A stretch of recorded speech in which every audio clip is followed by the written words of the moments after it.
America is moving into the middle of July with pressure building from foreign policy, inflation, and public safety. Trump is warning Iran that U.S. missiles are ready if Tehran targets him, while Washington is also demanding a public Iranian pledge to keep the Strait of Hormuz open. New Iran sanctions are adding another layer to the confrontation. At home, Federal Reserve officials are still divided over inflation. Home prices have reached a new record, and Trump is using the stock market as his economic scoreboard, even though millions of Americans do not own stocks. A major immigration detention case is moving back through the courts. The largest U.S. power grid is facing new questions after extreme heat drove emergency electricity prices higher. And in Memphis, a federal anti-crime task force backed by Trump is under scrutiny after another deadly shooting.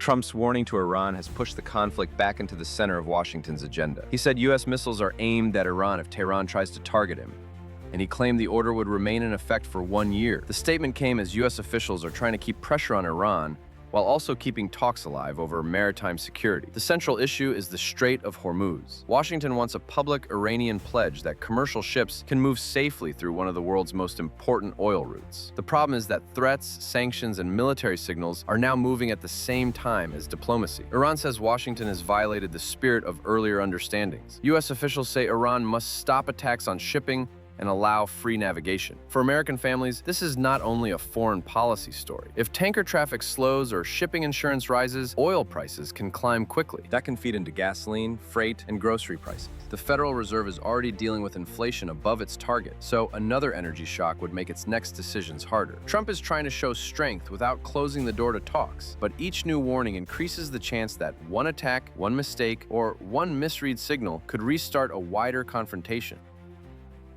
Washington has added new Iran-related sanctions as the confrontation intensifies. The Treasury Department targeted people and entities linked to financial networks around Iran's leadership and the Revolutionary Guard. U.S. officials say these networks move money through exchange houses, front companies, and foreign intermediaries, helping Iranian elites and military-linked groups access global finance. The timing matters. The sanctions followed new tensions around tanker attacks and renewed disputes over the ceasefire framework. Sanctions are a familiar American tool, but in this moment, they are also a political signal. The White House wants to show that it is not only relying on missiles and naval pressure, it is also trying to squeeze the financial networks that support Tehran's decision-makers. The risk is that sanctions can push Iran to escalate instead of retreat. They can also complicate diplomacy if Tehran argues that talks are meaningless while Washington increases economic pressure. For markets, the message is clear. The U.S.-Iran conflict is not cooling down. Energy traders, shipping companies, and central banks are all watching the same question. Will pressure force Iran to make a pledge on Hormuz, or will it make the next round of escalation more likely? Inflation remains the main economic problem inside the United States. Federal Reserve officials are still divided over where prices go next. Some believe inflation will stay stubborn because of oil, tariffs, technology costs, and rising electricity demand tied to artificial intelligence. Others think price pressure could cool if energy markets calm down and hiring continues to slow. The latest AP economic summary also showed that U.S. home prices hit a new record in June, with the median sales price reaching $440,600. That creates a difficult picture for households. People may hear that the economy is still growing, but buying a home is becoming harder. Mortgage rates remain painful, prices are high, and many sellers are not cutting enough to bring younger buyers back into the market. For the Fed, this is a policy trap. If it cuts rates too soon, inflation could become harder to control. If it keeps rates high or raises them again, housing and credit become even more expensive. The political risk for Trump is direct. Voters do not experience inflation as a chart. They experience it at the grocery store, at the gas pump, and when they try to pay rent or buy a home. A stable labor market helps, but it does not erase the pressure from prices. Trump is increasingly using the stock market as proof that his economic policies are working. Reuters reported that the U.S. stock market has gained around $15 trillion since Trump returned to office, and the administration is treating record highs as a major political argument. Trump has promoted the idea that more Americans should participate in the market through investment accounts and retirement programs. The message is simple. If markets rise, the country is winning. But the problem is distribution. Nearly 40% of Americans own no stocks at all, and the richest households hold most of the market wealth. For those families, stock gains can feel real and immediate. For the bottom half of households, wealth is more often tied to wages, cars, debt, and housing costs. A record stock market does not automatically make groceries cheaper or rent easier to pay. This creates a split-screen economy. Investors see gains, many workers still feel squeezed. Trump supporters can argue that a strong market shows confidence, investment, and growth. Critics can argue that the administration is measuring success by a scoreboard that leaves many Americans out. That gap could become important before the midterm elections, especially if inflation stays high while Wall Street continues to rise. A major immigration detention case is moving back through the federal courts. The Fifth U.S. Circuit Court of Appeals agreed to reconsider a ruling that had limited the Trump administration's power to detain certain immigrants without bond hearings after 90 days. The case could affect thousands of people detained by ICE, especially in states such as Texas and Louisiana. At the center is a legal question about who can be treated as an applicant for admission under federal immigration law. The administration argues that broader mandatory detention powers are needed to enforce immigration policy. Immigrant rights groups say the policy breaks with long-standing legal interpretations and denies people a meaningful chance to challenge detention. The court will rehear the case with its full roster of judges in September. The issue could eventually reach the Supreme Court. Politically, this gives Trump another chance to argue that the courts should support his deportation agenda. It also gives opponents a chance to say the administration is pushing detention powers too far. The human stakes are high because bond hearings can decide whether someone fights an immigration case from home or from detention. During the recent heat wave, PJM Interconnection, the largest U.S. grid operator, paid as much as $28,000 per megawatt to balance electricity supply. That is more than 100 times the average cost this year. PJM serves about 67 million people across a large part of the eastern United States.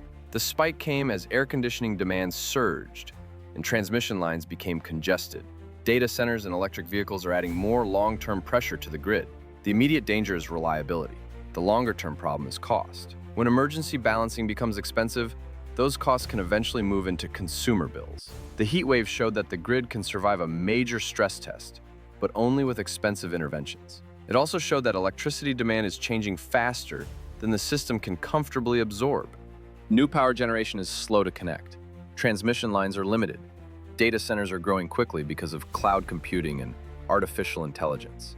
Americans may not notice the grid until something fails, but the bill for keeping it stable is already rising. Heat is becoming an energy story, a technology story, and a household cost story at the same time. Memphis is again under scrutiny after another fatal shooting involving the Memphis Safe Task Force.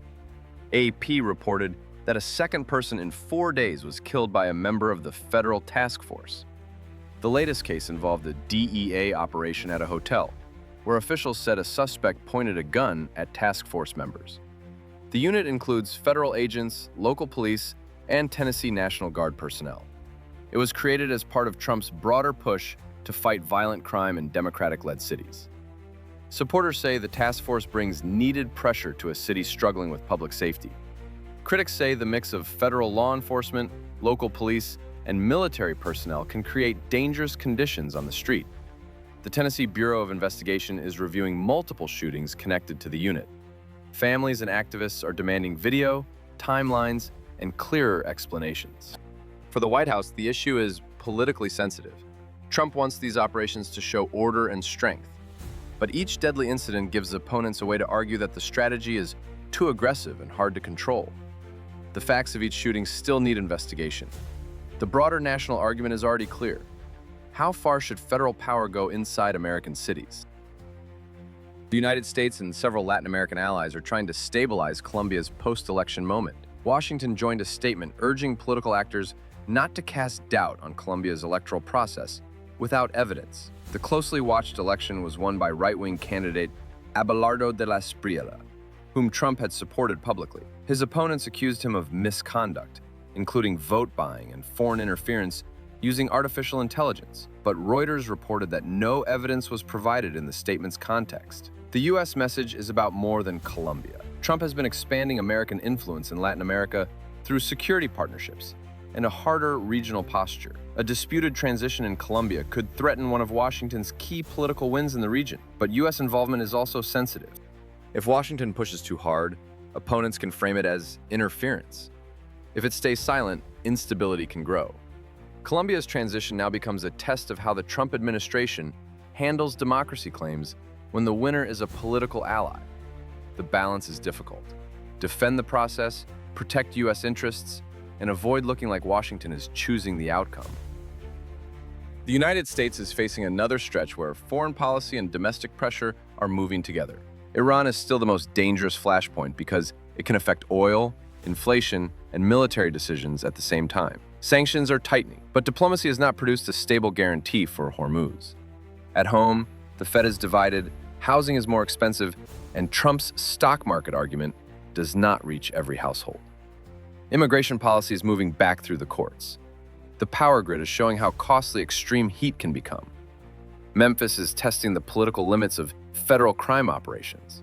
And Colombia is showing how American influence in the region can become complicated even after a friendly candidate wins. The next few days will show whether these pressure points stay separate or begin to merge into one larger summer crisis.